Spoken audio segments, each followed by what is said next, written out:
Здравейте, аз съм Зори, само че около 30 години по-късно. А това е Костанденец, селото, в което като дете прекарвах повечето ваканции и почивни дни и неусетно то се превърна в едно много специално място за мен. Всеки път, когато идвам, си вземам големия куфар и го тъпча със спомени. Тъпча, а той става все по-лек и на мен ми е все по-хубаво. Обичам го това място.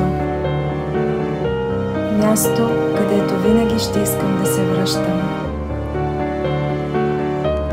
Тук времето не просто е спряло, а сякаш минало, настояще и бъдеще се сливат и ме изпълват с едно особено усещане за вечност. Всичко е същото, а всичко е толкова различно. Старите довари, къщата потънала в размисли, пълна с въздишките на баба, с стъпките на дядо, с надеждите на майка и татко да живеят тук и да отглеждат внуци.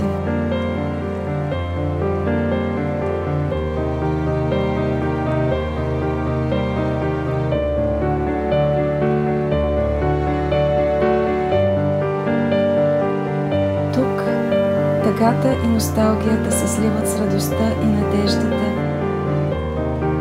в едно общо чувство, което не може да бъде изпитано никъде другаде, освен у дома.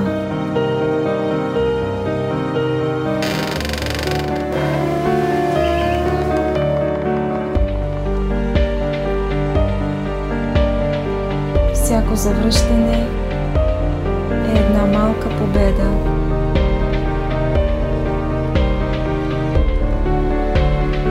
Всичко е така, както сме го оставили.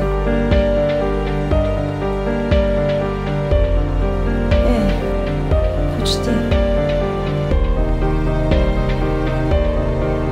Къщата няма постоянни обитатели от 2013 година.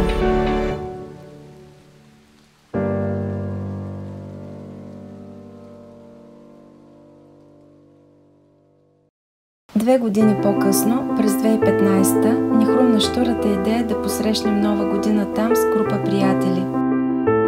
Беше сурова зима. През нощта беше минус 20 градуса, а те стоически се справиха с външната тоалетна и с печките на дърва, които горяха денонощно.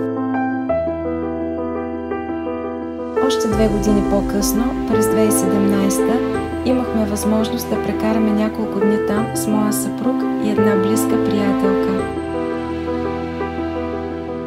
От тогава решихме да ходим всяко лято семейно.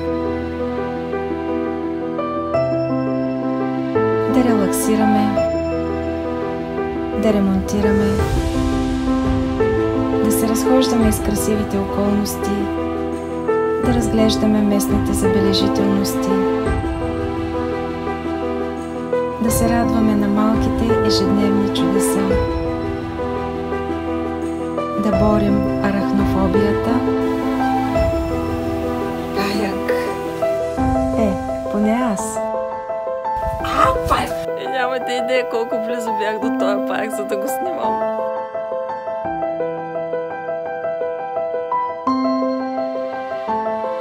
Да продължим да създаваме уют.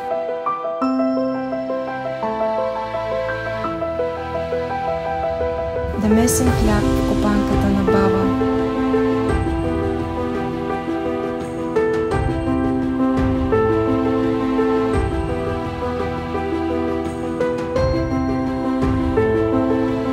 Да разпалваме старото огнище. Да поработим здраво. Поне аз.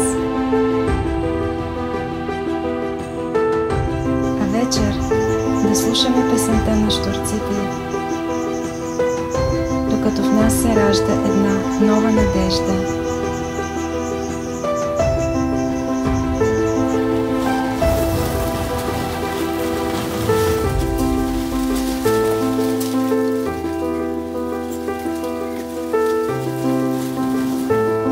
Надеждата, че стават чудеса.